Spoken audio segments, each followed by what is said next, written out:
विश्वास पवित्र आत्मा का एक वरदान है, एक आशीष है। हम वचन पढ़ते हैं, वचन समझते हैं, परमेश्वर से जुड़ते हैं और विश्वास में बढ़ते जाते हैं। विश्वास में बढ़ना परमेश्वर के साथ सहभागिता का एक अंग है। जितना हम परमेश्वर से जुड़ते हैं उतना विश्वास में बढ़ते हैं। सोज़ो इन शलोम में आपका फिर से स्वागत है।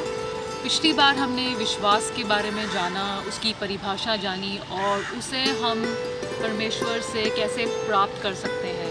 विश्वास उन चीज़ों का सबूत है जो हमने प्रार्थना में मांगी, पर हमें वो अभी दिखाई नहीं दे रही। लेकिन हमें सर्वशक्तिमान परमेश्वर पे पूरा यकीन है कि उन्होंने वो सब आशीषें हमें देने का काम शुरू कर दिया है और वो सब हमारे पास पहुंच रही है। आज हम विश्वास के बारे में कुछ और बातें जानेंगे, लेकिन उससे पहले आइए सुनते हैं आज का वचन। आज का वचन हमने लिया है लूका के 17वें अध्याय में 5वीं से 10वीं आयत तक। Look 17 versus 5 to 10। यहाँ इस प्रकार लिखा है, तब प्रेरितों ने प्रभु से कहा, हमारा विश्वास बढ़ा। प्रभु ने कहा, यदि तुमको राई के दाने के बराबर भी विश्वास होता तो तुम इस शहतूत के पेड़ से कहते कि जड़ से उखड़कर समुद्र में लग जा, तो वह तुम्हारी बात मान लेता। तुम में से ऐसा कौन है जिसका दास हल जोतता या भेड़ें चराता हो और जब वह खेत से आए तो उससे कहे तुरंत आकर भोजन करने बैठ, और यह ना कहे मेरा खाना तैयार कर और जब तक मैं खाऊं तब तक कमर बांध कर मेरी सेवा कर, इसके बाद तू भी खा पी लेना। क्या वह उस दास का एहसान मानेगा कि उसने वही काम किए जिसकी आज्ञा दी गई थी? इसी रीति से तुम भी जब उन सब कामों को कर चुको जिसकी आज्ञा तुम्हें दी गई है तो कहो, हम निकम्मे दास हैं, जो हमें करना चाहिए था हमने केवल वही किया है। परमेश्वर के वचन को पढ़े और सुने जाने से आशीष हो। इससे पहले कि हम वचन के अंदर प्रोग्राम के अंदर आगे बढ़ें, आज हमारा ये 11वां एपिसोड है। मैं आज एक टेस्ट रखना चाहता हूँ आपके सामने। ये टेस्ट है जिसका पेपर मार्क भी आपने ही करना है, उत्तर भी आपने ही लिखने हैं। पहला सवाल है, क्या आप अपनी प्रेयर लाइफ से संतुष्ट हैं? संतुष्टि है क्या आपको जो आप मांगते हैं, प्रेयर करते हैं उसके लिए? क्या आप विश्वास, कॉन्फिडेंस के साथ प्रेयर करते हैं? और क्या आपको ये यकीन है कि जो चीज़ें आप मांग रहे हैं परमेश्वर, उन चीज़ों के ऊपर परमेश्वर का पूरी तरह से कंट्रोल है?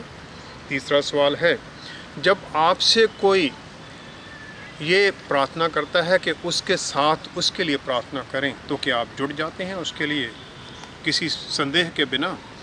क्या आप 3-4 दिन बाद वो याद रख सकते हैं जो उसने मांगा था और आपने क्या प्रार्थना की थी? क्या आप कुछ दिनों बाद उससे पूछते हैं कि क्या जवाब मिला, क्या हुआ? चौथा, क्या आप 3-4 दिनों बाद पिछले हफ्ते की जो प्रार्थना थी वो आपको याद है, आपने क्या मांगा था? क्या आपके परमेश्वर के वचन में चलना और प्रार्थना का कोई बैलेंस है? क्या सिर्फ आप मांग ही रहे हैं और बैलेंस नहीं है? ये 5 सवाल हैं। इनके जवाब आप अपने आप ही दीजिए, अपने आप ही सोचिए इसके बारे में, ताकि आपका विश्वास, आपकी यात्रा परमेश्वर के साथ और बढ़ती जाए। आज का हमारा पहला सवाल है कि हम विश्वास को कैसे बढ़ा सकते हैं। How do we increase our faith? विश्वास पवित्र आत्मा का वरदान है, ये तो क्लियर है, क्योंकि कुरिन्थियों को जो चिट्ठी लिखी पौलुस रसूल ने, उसमें उन्होंने क्लियर कर दिया 9 वरदान हैं, उनमें एक विश्वास भी है।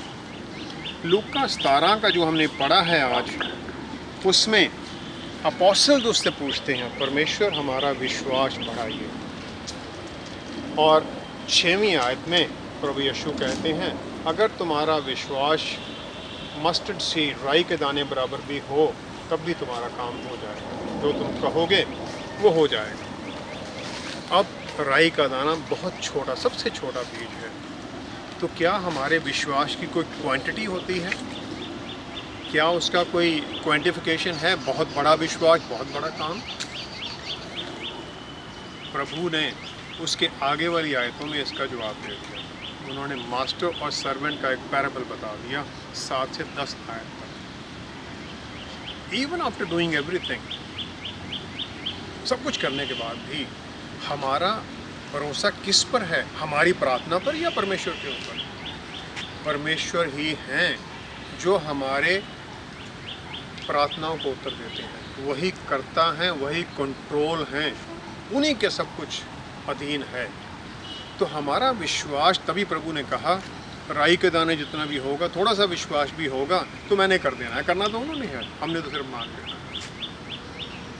और उन्होंने आगे कहा, जो पैराबल मास्टर और सर्वेंट का जो हमने आज पढ़ा है, उसमें उन्होंने कहा जो स्लेव, जो मालिक है उस दास का, वो he is not indebted to the slave कि तुमने बहुत अच्छा काम किया, अब ठीक है, यू वेरी गुड, अब तुम आओ मेरे सामने बैठ के टेबल पर मेरे साथ पहले रोटी खाओ। वो नहीं है, उसने काम कर दिया, लेकिन अधीनगी फिर भी मास्टर और स्लेव की ही है। अधीनगी हमारी भी परमेश्वर के साथ ही है, हम उसके साथ बने हुए हैं। तभी तो उन्होंने कहा आखिर में ये कहो हम निकम्मे हैं, और हम हैं निकम्मे। हम पाप तो करते ही रहते हैं, विचारों के अंदर, बोलने में पाप, सोचने में पाप, पाप में तो हम फंसे हुए हैं। तभी तो हमारा फिर मांगते रहते हैं माफ। तो हमारा विश्वास परमेश्वर के ऊपर है। परमेश्वर is the object of our faith, God is the object of our faith, he is the person who is going to do everything. हम विश्वास में आगे बढ़ने के लिए 3 काम कर सकते हैं। सबसे पहला है वचन को पढ़ना।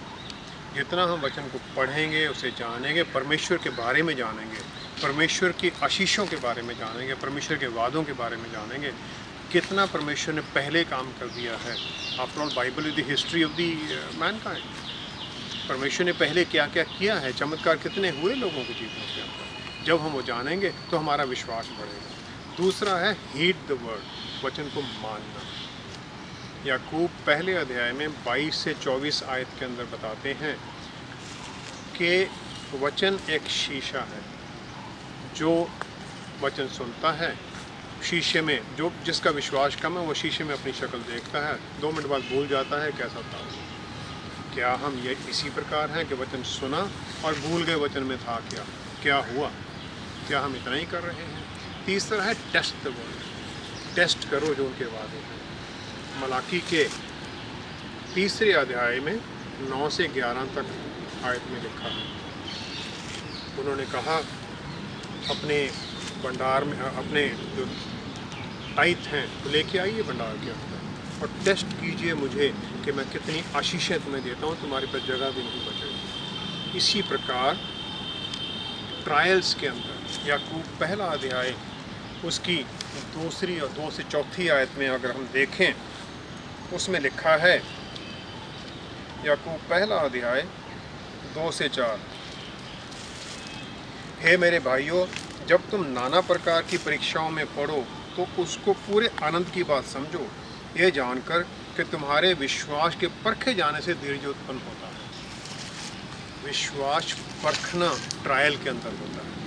टेस्ट करो अपने विश्वास को, टेस्ट करो वचन, ताकि हम विश्वास में आगे बढ़ सकें, ताकि हम परमेश्वर की सहभागिता में बढ़ें, आत्मा का वरदान हमें मिलता जाए, उसमें बढ़ते जाए। मार्क 9 में वर्सेस 14 to 29 में एक बच्चे की कहानी है जो दुष्ट आत्मा से सताया हुआ है। वर्स 24 में उसका पिता कहता है, हे प्रभु, मैं विश्वास करता हूँ, मेरे अविश्वास का उपाय कर। इसका क्या मतलब है? हिंदी ट्रांसलेशन के अंदर विश्वास ही एक शब्द लिखा गया है 2 चीज़ों के लिए। वो 2 चीज़ें हैं फेथ एंड बिलीफ। वहाँ पर वो कहता है, Lord I believe, help me overcome my unbelief. Urdu में फेथ का जो ट्रांसलेशन है वो है ईमान, ईमान रखना, ईमान बनाना। और बिलीफ का है एतकाद। एतकाद बिलीफ का अलग ट्रांसलेशन है। उर्दू ट्रांसलेशन पहले हुई थी, सबसे पहले जो इधर बाइबल की ट्रांसलेशन हुई थी तो उर्दू में हुई थी ना। याकूब 2 अध्याय उसकी 18वीं और 19वीं आयत में इन दोनों का फ़र्क बताया। अपोस्टल जेम्स कहते हैं तुम विश्वास करते हो, you believe, even demons believe, they believe that he is God, they believe Jesus is the God. So what are you doing extra? Belief knowledge के ऊपर है बेस्ड. हमें पता है, डीमंस को भी पता है वो परमेश्वर का पुत्र है, विश्वास है, बिलीफ है, दैट्स अबाउट ऑल. फेथ उससे आगे है. बिलीफ नॉलेज है, फेथ स्पिरिट से आता है, आत्मा से आता है, पवित्र आत्मा परमेश्वर का वरदान है, जैसे पहले भी हम. बिलीफ इज एन ओपिनियन, एक आइडिया है. हमें लोग आगे बताते हैं फलां आदमी है जी, वो ये गलत करता है, तो फलाना 10 लोग आगे बताते हैं, हम यकीन कर लेते हैं, चाहे सच हो चाहे झूठ हो. बिलीफ है ये, वी बिलीव. लेकिन faith is something more than that. Faith is belief plus action.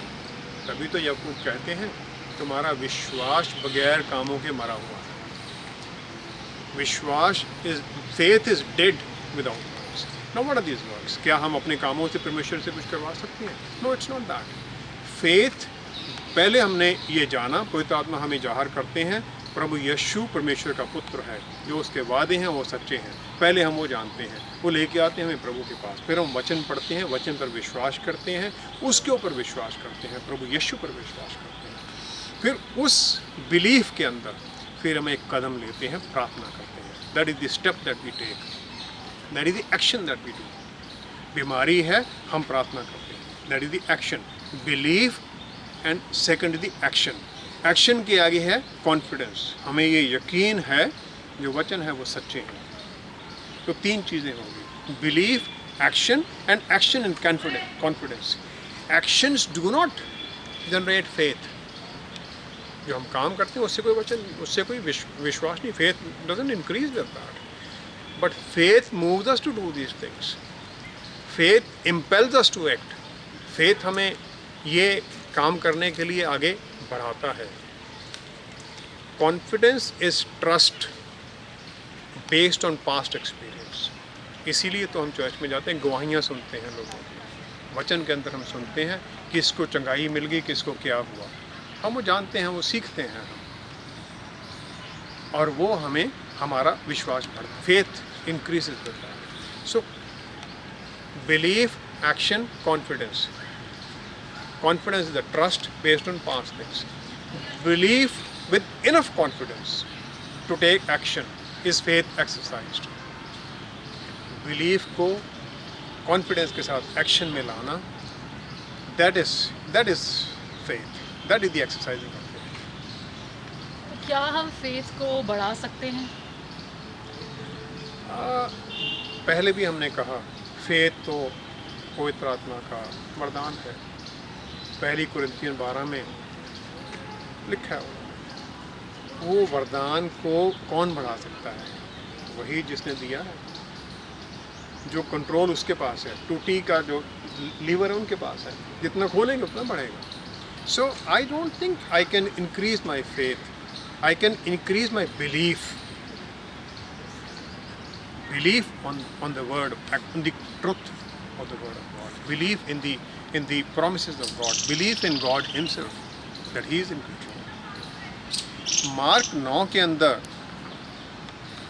22वीं आयत में लड़के का पिता कहता है,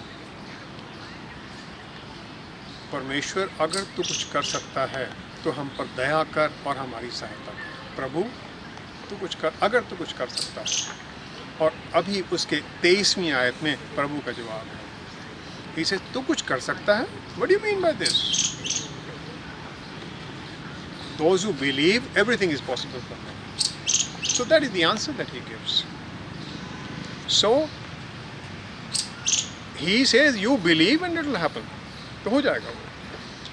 वो जानता है, विश्वास उसे है. He has got faith because he has heard about the others being healed. That is why he came there. इसीलिए तो वो आया. उसे फेथ था कि प्रभु यीशु ठीक कर सकते हैं.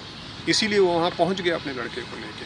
लेकिन उसे विश्वास, इस बात का बिलीफ नहीं था, यकीन नहीं था कि क्या ये मेरे लिए भी काम करेंगे, क्या वो ये कर सकते हैं. जो उसके चेले थे, इससे पहले प्रभु ट्रांसफिग्रेशन हुए थे, जलाल में आए थे, तो जब वो नीचे आते तब की कहानी है.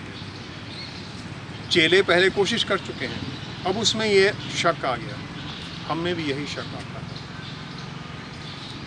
क्या जो उसके लिए हुआ मेरे लिए भी हो सकता है? क्या वो मेरे लिए करेंगे? क्या मेरी प्रार्थना सुनी जाएगी? क्या सिर्फ पास्टर साहब की प्रार्थना सुनी जाएगी, मैं उनसे प्रार्थना करवाऊँ तो ज़्यादा सुनी जाएगी? क्या उनकी प्रार्थना सुनी गई? उसमें हमने देखा इफ़ यू कैन, वो सवाल पूछता है। और जानने में कोई विश्वास की ज़रूरत नहीं है, कुछ भी जानना विश्वास क्या है? पढ़ा हमने, किताब पढ़ते हैं हम रोज, इसमें कोई फेथ की ज़रूरत ही नहीं है। Where is the faith in reading a book? Nothing. हमने जान लिया, वो कैमरा चल रहा है, इसमें कोई विश्वास की ज़रूरत नहीं है, इट वर्क्स। जेम्स याकूब दूसरे की 19वीं आयत में लिखा है, वही जो मैंने पहले ही पढ़ा था, डीमंस बिलीव, लेकिन वो कोई एक्शन नहीं लेते हैं। Demons believe that he is the saviour, but they do not go to him for forgiveness, they keep on with their demonic activity. वो अपने डेमोनिक कामों में लगे रहते हैं, they believe on him but they do not take action. Unknowing produces faith. Unknowing what? Unknowing my own capabilities. Unknowing मैं तो colonel retire हूँ, मैं तो बहुत कुछ कर सकता हूँ। अननोइंग ऑल दिस, कि मेरी ताकत है, मेरी प्रार्थना है लाएगी। Annoying this fact, focusing on God and God alone. He is the creator, He is everything, He only can do it. Knowing this fact, unknowing myself, knowing Jesus, knowing the cross and the benefits of the cross, only then will our faith increase. वचन में लिखा है, not by sight but by faith. देखने में नहीं, जो चीज़ें दिखाई दे रही हैं, दिखाई दे रही है मेरी कैपेबिलिटी, सब जानते हैं, लेकिन फेथ है उसके अंदर, परमेश्वर के अंदर, उसके अंदर जाना, उसके अंदर बढ़ना। तो बाइबल में सबसे इम्पोर्टेंट मैसेज या सबसे अच्छा मैसेज क्या है? पूरी बाइबल ही अच्छे मैसेज है, सब जगह पर सब कुछ अच्छा ही लिखा हुआ है, लेकिन जो सबसे इम्पोर्टेंट मैं मानता हूँ रेवलेशन है पूरे पवित्र शास्त्र के अंदर, वो है परमेश्वर का प्यार। अगर हम 1 जॉन उसके 4थे अध्याय की 16वीं आयत, 1 जॉन है जो चिट्ठियाँ अपोस्टल जॉन ने लिखी हैं, इब्रानियों के बाद में है, इब्रानियों, याकूब, उसके बाद में पीटर एंड जॉन। 16वीं आयत में लिखा है गॉड इज लव, परमेश्वर प्यार है। अब ये जो प्यार है अनकंडीशनल है, कोई शर्त नहीं है, आप ये करोगे तो ये होगा। आमतौर पर लोग ये सोचने लग जाते हैं, मैं इस प्रकार बैठूंगा तब मेरा काम होगा। अभी एग्ज़ाम चल रहे हैं, मैंने अखबार में पढ़ा था, कुछ बच्चे ये सोच रहे हैं अगर हम नहा के नहीं जाते तो अच्छा पेपर होता है। नहाने से क्या होता है, जो हमारे विचार हैं सब कुछ धुल जाते हैं, हम भूल जाते हैं। How can this be? This is ridiculous, these are unbelieves, so we are not overcoming unbelieve. तो जो परमेश्वर का प्यार है वो अनकंडीशनल है, कोई शर्त नहीं है। और वही तो पौलुस कहते हैं, क्या कोई भी चीज़ हमें प्रभु यीशु के प्यार से अलग कर सकती है? वो पिता परमेश्वर हैं, प्रभु यीशु ने वो प्रोडिगल सन, उड़ाऊ पुत्र की कहानी बताई है। उड़ाऊ पुत्र की कहानी के अंदर वो तो सब कुछ उड़ा चुका है, लेकिन पिता बाहर बैठा है, देख रहा है रास्ते की तरफ, कब आएगा मेरा बेटा। परमेश्वर भी हम सब से, जितने लोगों को उसने बनाया है, his whole creation he loves. इसीलिए तो प्रभु ने कहा love your neighbour as yourself. Neighbour, total creation को प्यार करो, that is what the direction is. हम उसको जानें, उसके अंदर बढ़ें, उसके प्यार में हम चलें, तभी तो हम कर सकते हैं। उत्पत्ति के पहले ही अध्याय में उसके प्यार की कितनी बहुत सुंदर कहानी, कितना अच्छा दृष्टांत दिया गया है।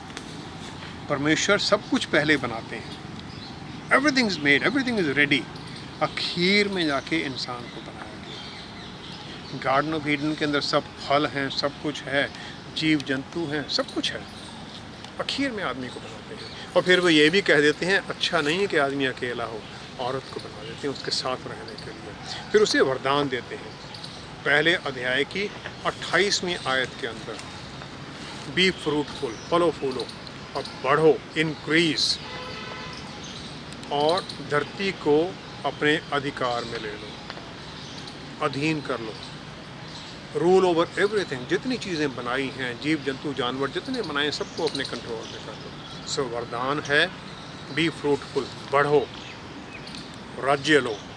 राजे का पुत्र है परमेश्वर, तो राजाओं का राजा है, हम उसके पुत्र हैं, राज्य देता है और हर चीज़ के ऊपर अधिकार दे देते हैं। जब पाप आता है 3 अध्याय में तो एक कर्स दिया गया है, उस कर्स श्राप के अंदर ब्लेसिंग्स नहीं काटी गई है, श्राप है औरत के लिए। 3 अध्याय 16वीं-17वीं आयत में औरत के लिए लेबर पेन्स होंगी, बच्चा पैदा होने के वक्त लेबर पेन्स होंगी। श्राप है अपने पति की तरफ देखोगे तुम उस पर आश्रित रहोगे, लेकिन वो जो उधर अधिकार दिया गया था खत्म नहीं हुआ। आदम के ऊपर तुम्हें जोतना पड़ेगा, खाने के लिए मेहनत करनी पड़ेगी, थॉर्न्स एंड थिस्टल्स, कांटे भी होंगे, पहले कांटे नहीं थे, मच्छर भी आएंगे, मक्खियाँ भी आएंगी। वो जो प्लेग्स गई इजिप्ट के अंदर, मूसा जब जाते हैं फ़ारो के पास, वो सब प्लेग्स हैं, वो कर्स के बाद आती है। और तुम मिट्टी हो तो मिट्टी में मिल जाओगे, लेकिन मिट्टी में मिलने के बाद में भी आशीष ख़त्म नहीं की, राज्य वहीं पर उन्होंने बना रखा है, अधिकार सब दे रखे हैं। मरने के बाद में भी तुम अलग, पाप में हम अलग हो जाते हैं परमेश्वर से, लेकिन सिक्योरिटी फिर भी बनाए रखते हैं। वो मौत के बाद में हम परमेश्वर से अलग हैं, पाप के कारण शैतान के अधीन हो जाते हैं, उसके अधिकार में आ जाते हैं, लेकिन पैराडाइज उन्होंने फिर भी बना रखा है फॉर द राइटियस। पैराडाइज वहाँ था, it was available to it was there that the righteous people would live, they were secure, comfortable. लूका के 16वें अध्याय में 19 से लेके 31 आयत तक लाजरस जो बेगर है उसकी और अमीर आदमी की कहानी है। जो लाजरस बेगर है, मरता है, वो पहुंचता है अब्राहम की गोद में, पैराडाइज में। जो अमीर है वो पहुंचता है आग के अंदर, नरक के अंदर, और वो प्रार्थना करता है, पिता अब्राहम इसको भेजो, उंगली डुबो के मेरी जीभ पर लगा दो। आशीष बनी हुई है, परमेश्वर से हम अलग हैं, लेकिन उसकी आशीषें, उसका प्यार ख़त्म नहीं होता है। वो पिता है, पिता की तरह हमें प्यार करता है, उसका प्यार नहीं ख़त्म होता है। वो फिर वेट करता है कब हम आएँ उसकी तरफ, कब हम उसके साथ जुड़ें और उसकी आशीष में फिर बन जाएं। तो ये सब बातें तो हो गई जो सबसे इम्पोर्टेंट मैसेज है बाइबल का। तो फिर बाइबल में सबसे डरने वाली मैसेज कौन सा है? जो सबसे अच्छा मैसेज है वही सबसे डरने वाला भी है। परमेश्वर के प्यारी तो डरने वाला है। इब्रानियों के 12वें अध्याय में 6वीं आयत में लिखा है, हे मेरे पुत्र, प्रभु की ताड़ना को हल्की बातें ना जान, और जब वो तुझे घुड़के तो साहस ना छोड़, क्योंकि प्रभु जिससे प्रेम करता है उसको उसकी ताड़ना भी करता है, और जिसे पुत्र बना लेता है उसको कोड़े भी लगाता है। तो परमेश्वर जब हमें प्यार करता है, पिता है वो। कौन पिता है? वो देखे अपने बच्चे को गिरने लगा है नीचे, उसे पकड़ेगा, रोकेगा नहीं। लेकिन फ्री विल दी है हमें, उसने हमें आज़ादी दी है। तो हमें वो, ये कुछ लोग ये भी मानते हैं कि जो बीमारियां आती हैं, एक्सीडेंट हो जाते हैं, ये परमेश्वर का देना है। परमेश्वर ये नहीं करता है। कौन पिता है वो सिखाने के लिए कि सड़क कैसे क्रॉस करनी है, अपने बच्चे को गाड़ी के आगे फेंक दे कि गाड़ी में टक्कर लगेगी, इसको फिर डराएगा, बाद में आगे अगली बार देख के क्रॉस करेगा सड़क को। We never do it. हम बच्चे को समझाते हैं। पिता परमेश्वर भी इसी प्रकार हमें समझाते हैं। बीमारियां उनकी देन नहीं है, बीमारियां देन है शैतान की। बीमारियां वो देता है हमें। लेकिन डरावनी चीज़ यही है कि हम कहीं उसके प्यार से बाहर ना निकल जाएं। जैसे मैं निकला हुआ था, हम पाप में निकल गए जाते हैं, हम उससे दूर हो जाते हैं, उसकी आशीषों से दूर हो जाते हैं। जेरेमाया 29 के अंदर वो प्लान के बारे में कहते, सबके लिए प्लान है, वो आशीषें सबके लिए हैं। जिसे वो बनाते हैं सबके लिए आशीष दे देते हैं, आशीषें लिखी हुई हैं। लेकिन 12वीं आयत में लिखा है, तुम मुझे पुकारोगे तो मैं तुम्हें उत्तर दूंगा, तुम मुझे ढूंढोगे तो पाओगे। जब हम उसे ढूंढते हैं तब हम उत्तर पाते हैं, तब हम उस प्लान को एक्टिवेट कर लेते हैं। प्लान में कुछ चीज़ें हैं जो गारंटेड सबको मिलनी है। परिवार में आप आ गए, उस परिवार में आपको मिलता रहेगा। कुछ एक चीज़ें हैं जो हमें मांगनी पड़ेंगी, उसके साथ जुड़ना पड़ेगा, उसके प्यार में दोबारा बनना पड़ेगा, तभी हम पाएंगे, तभी हम वो आशीष में जुड़ सकते हैं, तभी हम पा सकते हैं। सो सबसे बड़ा, सबसे प्यारा मैसेज भी उसका प्यार है, सबसे डरने वाला भी उसका प्यार है। कहीं हम उसके प्यार से बाहर ना निकल जाएं। हम निकल नहीं सकते हैं, कहीं हम निकल ना जाएं, कहीं हम दूर ना हो जाएं उसके संगति से, उसके प्यार से। आइए हम प्रार्थना में जुड़ें। पिता परमेश्वर, धन्यवाद करते हैं आज के दिन के लिए, इन आशीषों के लिए। पवित्र आत्मा परमेश्वर के द्वारा सहायता कीजिए कि हम अपने अनबिलीफ पर जीत हासिल कर सकें। हमें रास्ता दिखाइए कि हम आपके वचन को समझें और वचन पर चलने वाले बनें। हमारे मनों को बदल दीजिए, हमारे दिमाग के विचारों को बदल दीजिए। हम विचारों में, बोलने में, सुनने में हर समय जो शक शुबा जो शैतान डालता है हमारे मनों में, उनसे बचे रहें, उन पर जीत हासिल करें। जितने लोग वचन सुनते हैं, जो देख रहे हैं इस प्रोग्राम को, उन सबको, उनके परिवारों को भी रास्ता दिखाइए। पवित्र आत्मा के द्वारा उनको भी गाइड कीजिए, ताकि वो भी वचन के वादों में अच्छी तरह आगे चलने वाले बने, वादों को हासिल करने वाले बने, आशीषें हासिल करने वाले बने, ताकि गवाही दें आपके पवित्र नाम की। सबको छू दीजिए, जो मन में उनके आशीषें हासिल करने का विचार है, वो विचार आप जानते, सबके उन विचारों को पूरा कीजिए, ताकि आपके नाम की महिमा हो।